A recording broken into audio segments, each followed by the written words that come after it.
Ba't nandito ka pa? Bro, if you are 3 episodes deep, I feel no sympathy for you. It's your fault. Nag-disclaimer ako nung pilot episode. So, this is all on you. 100% all on you. Huwag mo kong sisihin. Maging accountable ka naman. Oh my God. Okay. Walang kwenta tong episode 3. Actually, uh, it's more of a rant. Uh, so, sorry, sabi ko, uh, we're going to try and make this podcast purely vibes. But, well, what can you do? Holy. Okay. Uh, kasi kanina akong gym. So habang naglalakad ako, second floor kasi siya. So, uh, may, hindi ko naman to like, first time nakita tong restaurant na to. Okay. Obviously, araw-araw ko siyang nakikita tuwing pumupunta ako sa gym kasi nasa baba siya. And medyo nag-spark lang sa akin yung yung poster nila. And since meron na akong podcast, pwede ko nang i-dump sa inyo yung mga yung mga naiisip ko. And you can't do anything about it. Um, but yeah, so hindi ko na mention yung pangalan ng restaurant. Pero kung taga Laguna ka, alam mo na to. Pero feeling ko kapag sinabi ko kung anong tinitinda nila, like, automatically, you would know. First and foremost, maasim and laging matigas yung sisig nila. Hindi ko alam kung bakit, pero bibigyan natin ng pass yan. Kasi iba-iba naman yung interpretation ng, uh, alam mo yun, fluid yung sisig eh. Sa bawat province sa Pilipinas or mga province na merong sisig, iba-iba yung lasa nila. Same way with Bicol Express. Alam mong galing sa Bicol ang Bicol Express. Kasi iba yung anghang. Hindi hindi normal. Okay. But ang hindi ko mabibigyan ng pass this time is yung yung sinigang na may prutas. Okay? Let's not reinvent the freaking wheel. Please. Okay? It's the same way na wag mong lagyan ng celery yung pansit. Or ng itlog yung adobo or ng hotdog yung menudo.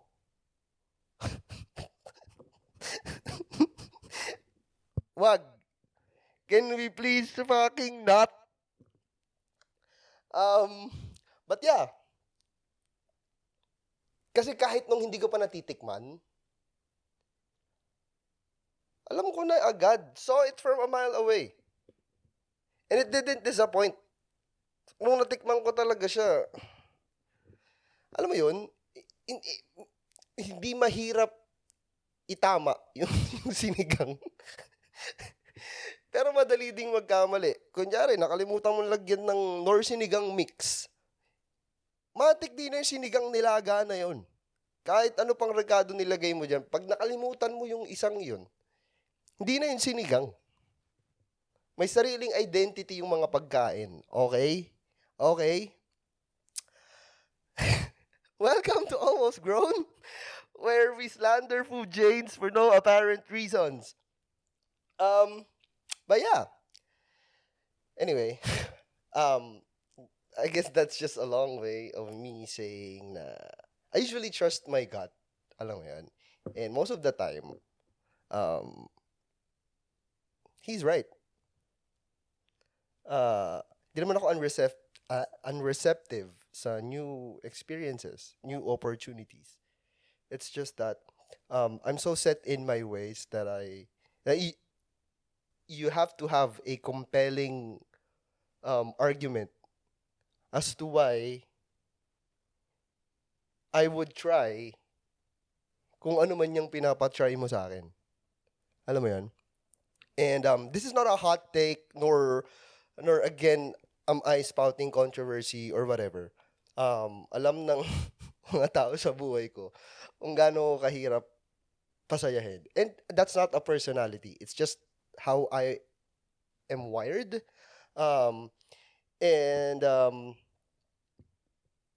kasi may proof naman ako na, alam mo yon, marami ako nasabihan ng I told you so. Alam mo yun, no, parang ilang beses kong sinabi sa'yo. Hindi ko sinasabi lagi akong tama. Sinasabi ko lang, I have the experience to back it up. And hindi naman kita ipapahamak eh. Like, yun ang hindi ko mag-get sa mga taong binibigyan ko ng advice, ng unsolicited advice. Okay, hindi lahat ng nabibigay kong advice tama. Minsan talaga nagbibigay ako ng bad advice kasi gusto ko i-try mo para alam ko na yung gagawin ko sa susunod. Sorry. But yeah, in all seriousness, hindi naman kita ipapahamak. Alam mo yun? Wala naman akong ill will. So like, minsan na-offend ako kapag sinabihan na kita, tapos ang kulit mo, ayaw mong maniwala. Tapos iiyak-iyak ka dyan sa Gedli. And yeah. Parang isa pa. Siguro mga 5 minutes away, yung EK. Sa akin natitirikan ng bahay namin. Ang Enchanted Kingdom. I've been once against my will. And I'm not going back. Oh, and all amusement parks for that matter, I will not go back. Walang amount ng pera na makapagpapabalik sa akin sa Enchanted Kingdom.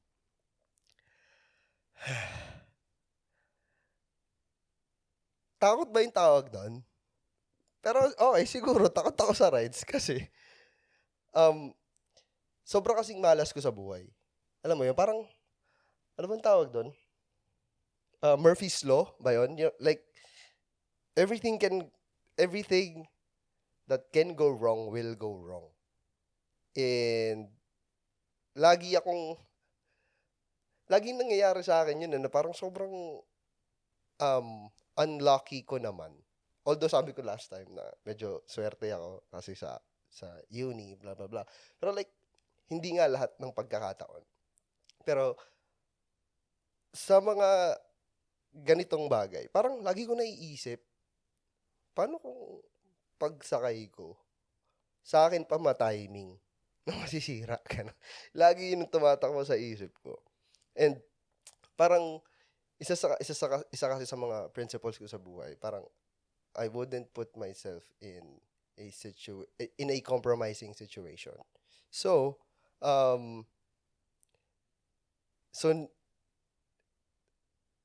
lagi kong iniisip na, okay, sinasabi niyo sa akin, safe yung, di ko alam tawag ano ba yung roller coaster dyan sa EK?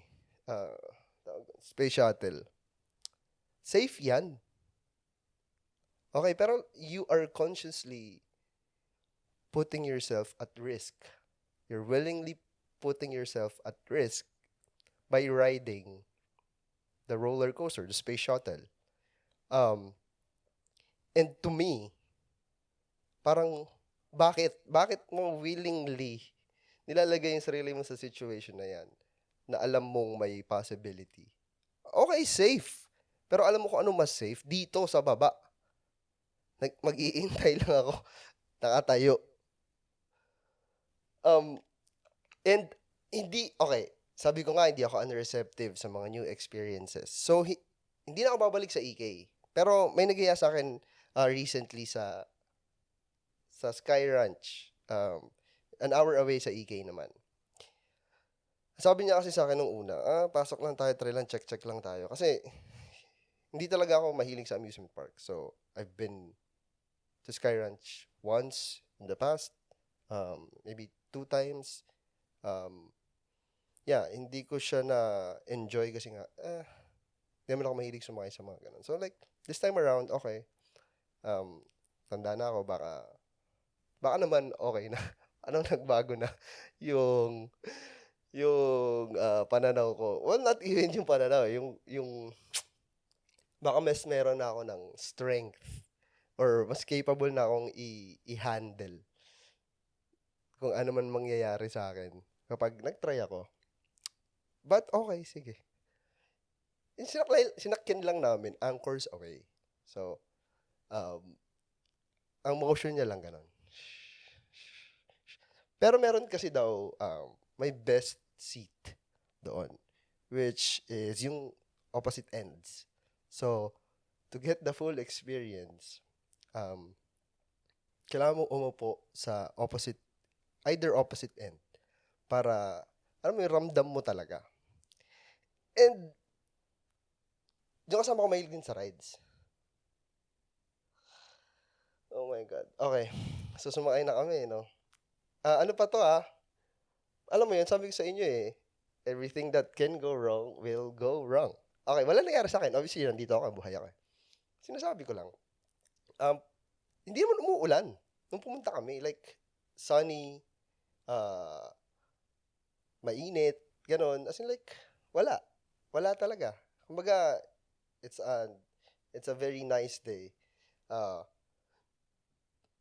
Para magpunta sa amusement park. That's what I'm trying to say. Sabi nila kaming ticket. Ganyan.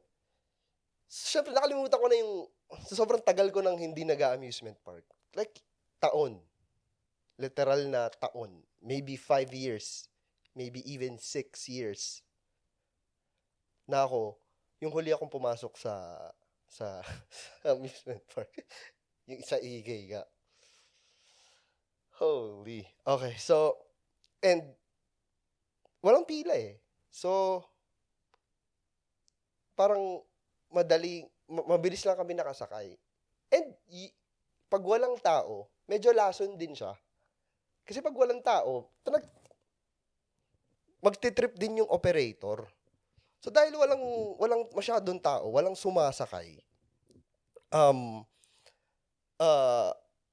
di mabilis lang yung pila.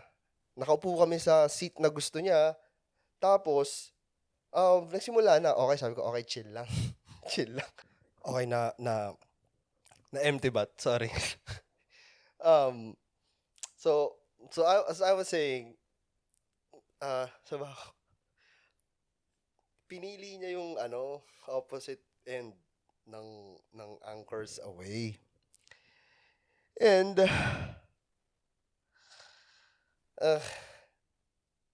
nung una okay lang, chill lang. Pero,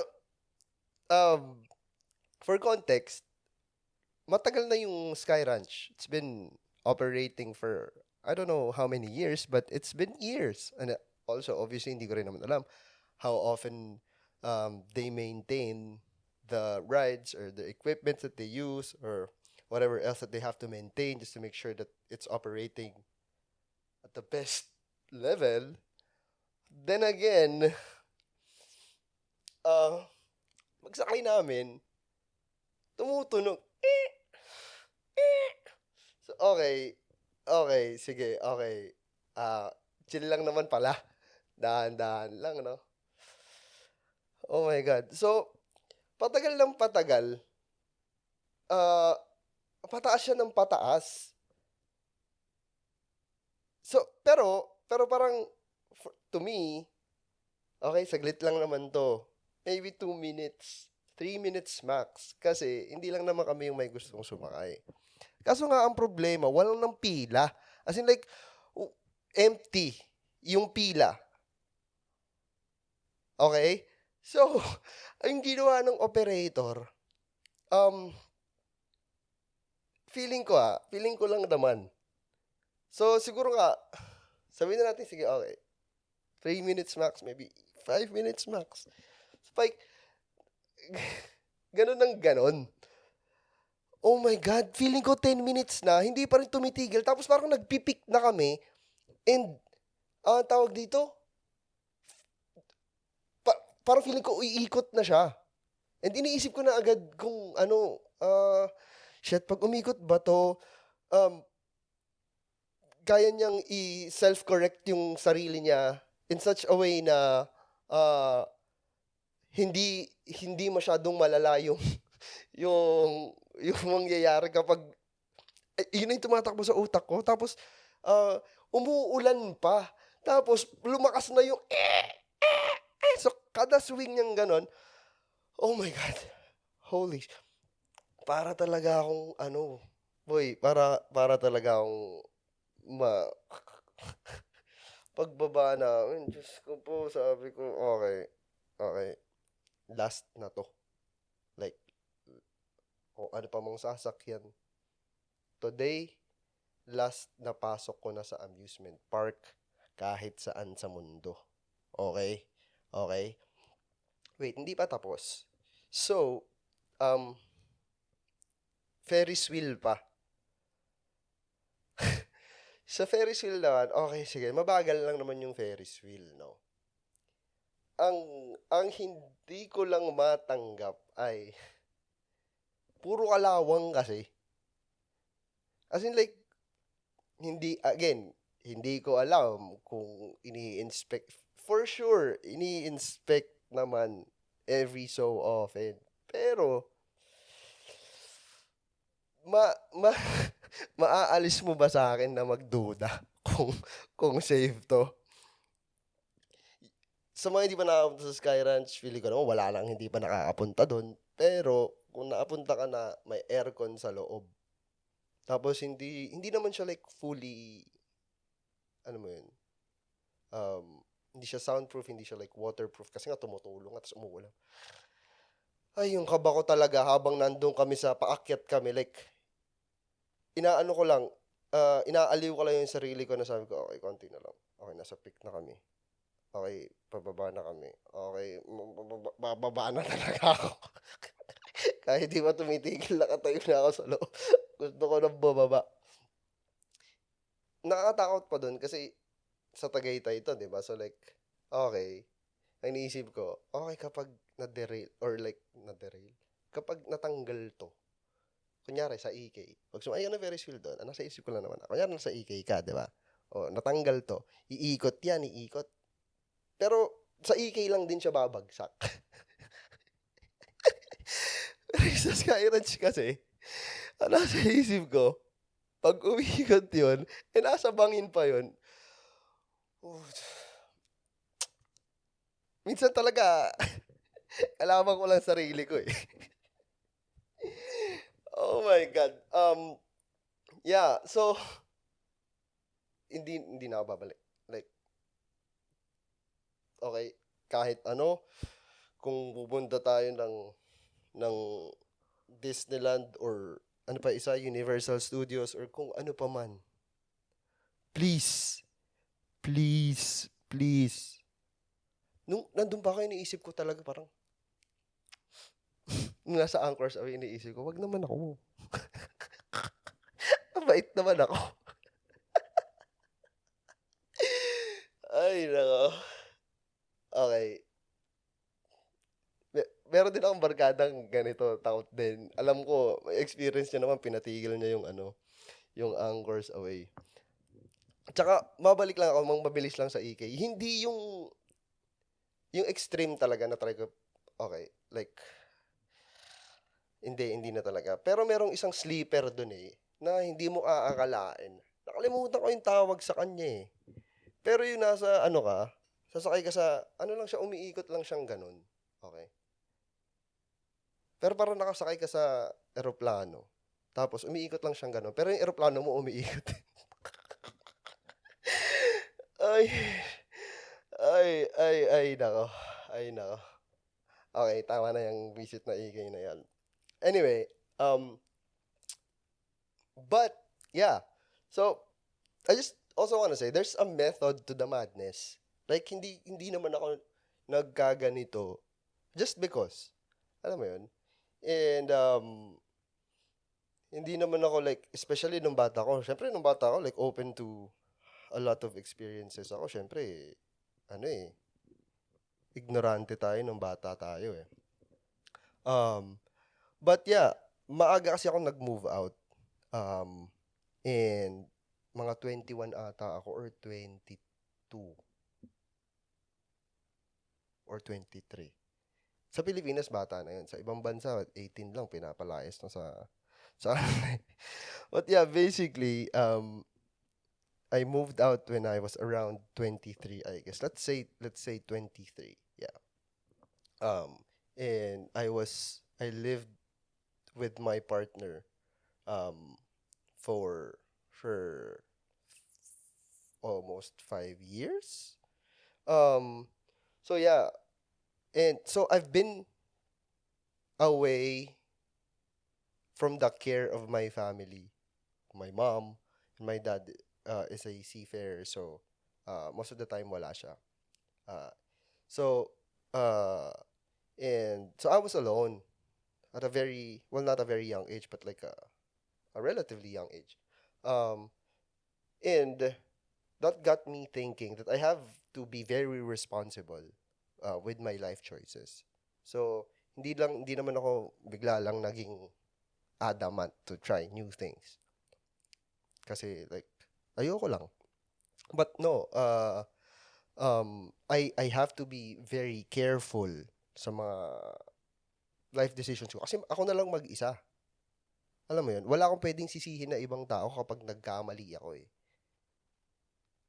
Um, doon din ako natutong maging sobrang accountable sa mga mistakes ko, like uh, especially with what happened with my ex. But yeah, no, that's a story for another time. So, but yeah, I am what I am right now dahil sa mga ilang life experiences ko, like sa mga choices ko um in my life. Like I have to learn a lot of things on my own. I have to navigate um through hardships in life like on my own. Um, but alam mo yun, by choice. Hindi siya like uh, kung pwede, syempre mas madaling mabuhay kasama yung pamilya mo, libre pagkain, libre tirahan, ganyan, wala kang binabayaran. Pero nagkaroon kasi ako ng as in like legit na ano to, legit na nangyari na nagkaroon ako ng conscious decision na parang sabi ko din talaga to sa airmat ko na parang sobrang dali. Again, um, uh, this is, I'm not making this up. Sabi ko sa airmat ko at that time na napagdesisyonan ko mag-move out or to live with my ex-partner. Sobrang dali ng buhay ko. Uh, and thankful ako dun. Okay, um, hindi ko siya tinitake for granted. Like legit, thankful ako dun. But yeah, sabi ko sa kanya, sobrang dali ng buhay ko. I need to learn how to be responsible. Kasi kung hindi ko to gagawin, pagsisisihan ko siya. Alam mo yun? Like, kung hindi ko matututunang alagaan yung sarili ko. Kasi syempre, most of my life kasama ko yung ermat ko, mga kapatid ko, and extended family pa kami sa bahay namin. So like, may, alam mo yun, may guidance ka almost always. Kahit na, alam mo yun, may sarili kang mga desisyon. Pero like, um, mas malelesen yung mistakes mo. Siguro kapag, alam mo yun, ah, nandun ka sa bahay nyo. Um, and parang I took that as a challenge na parang, okay. Basically, pinahirapan ko yung sarili ko. And that's one of the best decisions that I made in my life. Na I took a stand for myself na, okay, I have to learn how to live on my own. Kasi if not now, when? Kasi kung hindi ko siya gagawin at the time, kung hindi ko siya ginawa at the time, most probably hindi ko na-experience yung mga bagay na na-experience ko. Both good and bad. I'm very thankful naman sa mga na-experience ko in life. Um, but yeah, kung hindi ako naging like if I didn't stood my ground, if I uh, chose to be safe, if I chose to uh, live with my parents. Ay, di ko alam talaga kung hanggang kailan. Baka hanggang ngayon. Like, um, hindi ako nakapag-move out. Hindi ko na-experience mabuhay mag-isa. Hindi ko na-experience i-navigate yung buhay ng... Hindi ako mag-isa, like mag-isa. Alam mo yun, parang iba pa din kasi yung ano, yung experience na yun. Alam mo yun? Especially sa culture ng Pilipino, kung hindi mo kailangan umalis eh. Alam mo yun, kung hindi mo kailangan mag-move out, why would you move out? Sarap-sarap mabuhay sa bahay. Ngayon talaga, mas na-appreciate ko na like, alam mo yun, di ba, wala nga nakatira dito sa Laguna. Um, Tapos pag pumunta sila Ermat dito for example, free food. May nagluluto, may naglalaban ng damit ko. Pero pag mag-isa lang ako, araw-araw grab. Tapos magpapa-laundry ako sa laundry shop. So, mas na-appreciate ko yung mga ganong situations ngayon. Yung mga pag umuwi sila dito. Um, but yeah, uh, so I I had to be sort of safe in my entire journey kasi yun na nga, sinong pwede kong sisihin kapag may nangyaring hindi maganda, wala namang iba. Ako lang. I mean, wala. Ako lang magiging responsible dun. Wala naman damay ako. Hindi naman tayo ganun pinalaki. Um, so yun, kaya please, please, wag mo akong yayain sa Palawan, for example. Wala akong maisip na example. Pero, alam ko maganda doon. Pero, ayoko magbangka ng 12 hours para lang makita yung mga magagandang tanawin sa Palawan. Meron ng Google yung cellphone ko. Kaya ko nang i-Google. um, yeah. Ano pa ba? Um, ang hirap kasi na minsan parang pinipilit ka ng pinipilit. Try mo na kasi to, sama ka na kasi dito. Sama ka dito. Ayoko nga. Ayoko nga. Lalo na, ang pinaka hindi ko gusto, yung mga bakasyon na pagdating mo dun, maggagala kayo. Parang, kaya ako nagbakasyon kasi ayokong gumalaw eh. Oh my God. Kwento ko lang yung mabilis lang. Yung last trip namin ng barkada ko sa Thailand, ano. Nahati kami sa ano, nahati kami sa Team A at Team B. Fortunately, nagkaintindihan kami ng Team B na walang gisingan ng maaga. Walang pilitan pumunta kung saan. Kilos lang tayo kapag trip na natin. Kain tayo pag trip na natin. Kape tayo pag trip na natin. So basically, sobrang chill nung naganap. Yung Team A, wala akong problema sa trip nyo. Sinasabi ko lang na hindi ko siya trip. So kasi si Team A, like early morning, pupuntahan nila yung mga temples, pupuntahan nila yung mga magagandang lugar, or like kakainan nila yung mga masasarap na kainan. Nung unang araw patay namin, nagpunta kami kasi kami Chinatown, like yun yung una namin pinuntahan. Sa sobrang tamad ng Team B, um, nilakad naman namin, pero alam mo yun, parang nasa isip ko kasi at least, kasi kung balikan yan bukas hindi ko naman kailangan yan i-try lahat tonight. Pero si Team A, holy shit, nung nagkita-kita na kami, sobrang daming bit-bit na pagkain, natikman na nila lahat ng Michelin star na resto dun sa Chinatown. Nag-enjoy naman ako sa kwento nila, pero like iniisip ko lang, hindi ko gagawin talaga yun.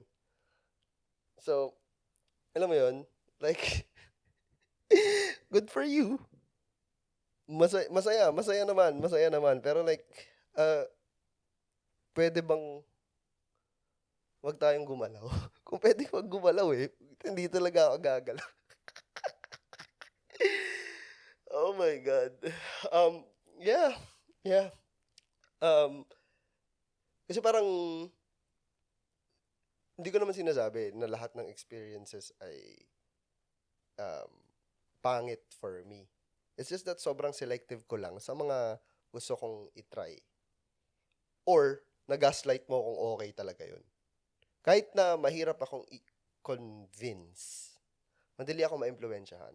Again, as long as you have a compelling reason for me to try something, I probably would. Probably would. Pero sa mga bagay na set na ako, like, um, ano ba? Sorry. Sabi ko sa inyo third episode ako makaka-cancel eh. Pero, wag mong ipilit sa akin na masarap yung french fries ng Jollibee. Hindi talaga. Hindi mo na ako mababago yung isip ko. Alam mo yun? Pero pag, for example, pinagdesisyonan kong, like, inisip kong mabuti na gusto ko siyang itry. Or like, convince mo nga ako na okay talaga siya. Gagawin ko naman. Gagawin ko naman. Alam mo yun? Hindi rin naman ako, again, hindi ako unreceptive sa new experiences and opportunities. It's just, again, sobrang selective ko lang. Kasi, hindi ko naman alam kung anong mangyayari. And I'd rather be safe than be sorry. Yung alarm ko. You know, is that so bad? Feeling ko naman hindi. Feeling ko naman justified. Kasi, buhay naman ako eh. Oh, ito yung living proof. Wala namang nangyari sa akin na, na masama. Kakahindi ko sa maraming bagay. Although, I also understand that there's a lot of things that I have to unlearn. Pero, we'll figure that out. Hopefully, in this lifetime. Kung hindi, di hindi. Oh my God. But yeah, as I said, yeah, 30 is a weird place. You know, you're in that weird middle where trying and not trying gets you fucked either way. Kasi like, alam mo yun, pag tinry mo to, um, may masasabi pa rin sila pag hindi mo to tinry, ikaw naman ang, alam mo yun, parang pagsisisihan mo naman. So, pili ka lang. Pili ka lang. But yeah, um, uh, that's about it for episode 3. Um, I hope, I hope, I hope we don't get canceled. Nakat na naman. Sorry. Um, uh, nagbababay na ata ako. So yeah, ang iiwan ko na lang tanong sa inyo ay kailangan ko bumili ng bagong battery or kailangan ko lang i-make sure na at the very least 50% chance or 50% yung charge ng battery bago ako mag-film. I feel like it's the latter. So, but yeah, let me know. Total know it all ka. Peace!